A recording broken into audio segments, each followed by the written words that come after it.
हम कर रहे हैं डिफरेंसेस, डालिए heading, between SN1 and SN2। पूरे डिटेल में डिफरेंस देखेंगे SN1 और SN2 में, ठीक है। तो यहाँ पे मैं लिख दे रहा हूँ रिएक्शंस, ओके, और यहाँ पे हम ले रहे हैं SN1 और दिस इज SN2। हाँ भाई, देखो जरा, ट्राई टू अंडरस्टैंड दिस। सबसे पहले आप रिएक्शन की बात करो। SN1 में रिएक्शन कैसे हुई थी, याद है? हमारा एल्काइल हैलाइड होता है, तो स्टेप 1 में क्या हो जाएगा, एल्काइल यहाँ से X निकल जाएगा और ये क्या बन जाएगा, दिस इज इंटरमीडिएट कार्बोकैटाइन। बोलो यस और नो। ऐसे ही तो कराई थी SN1। और फिर कार्बोकैटाइन पर कौन अटैक करेगा, न्यूक्लियोफाइल। स्टेप 2 है ना, फर्स्ट स्टेप है, और ये अटैक करके क्या बना देगा, RX, है ना। तो this kind of reaction takes place in SN1। अच्छा, SN2 की अगर हम बात करें तो यहाँ पे क्या होगा, RX होगा, जिसपे न्यूक्लियोफाइल बैक साइड अटैक कर रहा था। SN2 में यही तो हुआ है। और फिर क्या होगा, फिर हमें एक ट्रांजिशन स्टेट देखने को मिलेगी, जिसमें इधर की साइड में तो NU और R के बीच में बॉन्ड बन रहा होगा, है ना, और इधर ये बॉन्ड टूट रहा है और ये नया बॉन्ड बन रहा है, और फाइनली क्या हो जाएगा, ये बॉन्ड कंप्लीटली टूट जाएगा, X नेगेटिव निकल जाएगा और NU जुड़ जाएगा R से। तो ये क्या बन जाएगा, न्यूक्लियोफाइल जुड़ गया हमारा R से। तो ये जो बना है इसे हम क्या कहते हैं, ट्रांजिशन स्टेट। बोलो। तो SN2 इसी तरीके से करवाइए हमने, ये एक स्टेप में होती है, ये 2 स्टेप में होती है। अच्छा, दूसरा देखिए, इंटरमीडिएट और ट्रांजिशन स्टेट। SN1 में क्या होती है और SN2 में क्या होती है। तो यहाँ इंटरमीडिएट बनता है, कौन सा इंटरमीडिएट बनता है, कार्बोकैटाइन, है ना। या मैं इसको लिख सकता हूँ इस तरीके से, कार्बोकैटाइन यहाँ पे बन जाता है। अच्छा, इसमें एक और बात पॉसिबल है, यहाँ रीअरेंजमेंट हो सकता है, रीअरेंजमेंट पॉसिबल। पढ़ा है रीअरेंजमेंट ऑफ कार्बोकैटाइन, 11th में पढ़ाया जाता है। चलो तो कोई बात नहीं, यहाँ रीअरेंजमेंट हो सकता है, बता देंगे। और यहाँ पे क्या होता है, यहाँ ट्रांजिशन स्टेट होती है।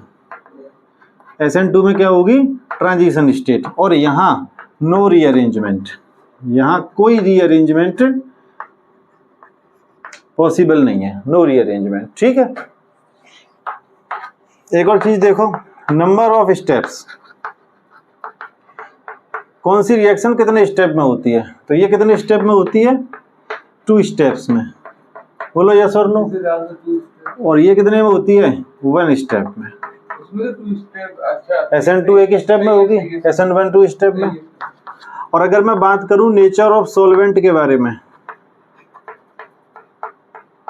तो ये किस तरह के सॉल्वेंट में होती है, PPS, पोलर प्रोटिक सॉल्वेंट। और ये किस में होती है, PAS में, पोलर अप्रोटिक सॉल्वेंट, ठीक है। अगर मैं बात करूं न्यूक्लियोफाइल को लेकर के, तो इसमें SN1 में कैसा न्यूक्लियोफाइल चलता है, वीक न्यूक्लियोफाइल, ठीक है।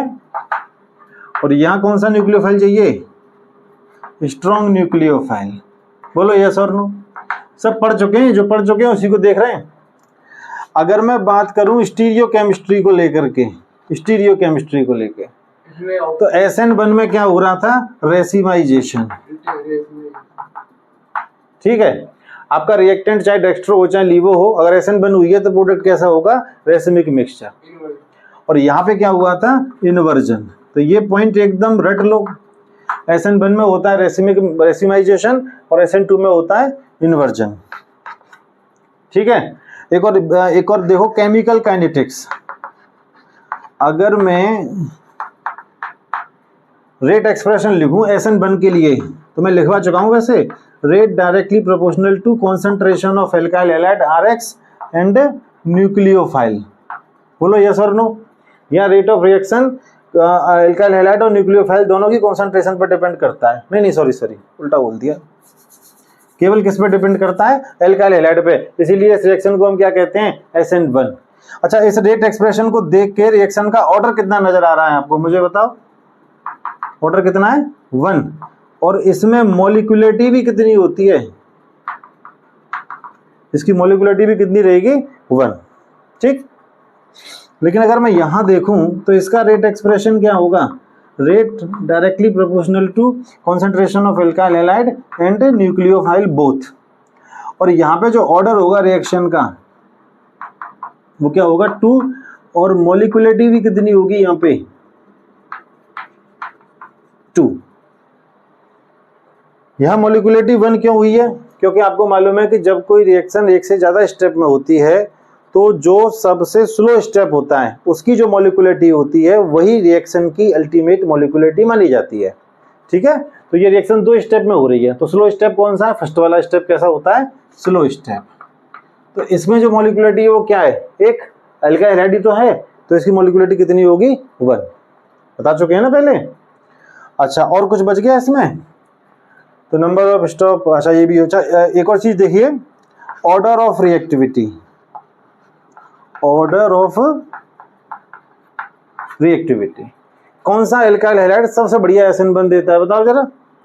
3 डिग्री एल्काइल हैलाइड, क्यों, क्योंकि वो सबसे स्टेबल कार्बोकैटायन बनाता है, जो सबसे स्टेबल कार्बोकैटायन बनाए वो SN1 सबसे बढ़िया देगा, ठीक है। और उससे थोड़ी बेकार 2 डिग्री और उससे भी कम अच्छी देगा 1 डिग्री, तो 321 हो जाएगा। और यहाँ सबसे बढ़िया कौन देगा 1 डिग्री, वाई 1 डिग्री, क्योंकि उसकी स्टीरिक एंट्रेंस सबसे कम है ना, और जिसकी स्टीरिक एंट्रेंस सबसे कम वो सबसे बढ़िया क्या देगा SN2, और उससे कम अच्छी 2 डिग्री, और उससे भी कम अच्छी कौन देगा 3 डिग्री। तो ये हो गए आपके, these are the detailed differences between SN1 and SN2। इसी के साथ आपका न्यूक्लियोफिलिक सब्स्टिट्यूशन रिएक्शन जो टॉपिक है that goes complete. Now our next topic is elimination reaction, ठीक है, नोट करिए।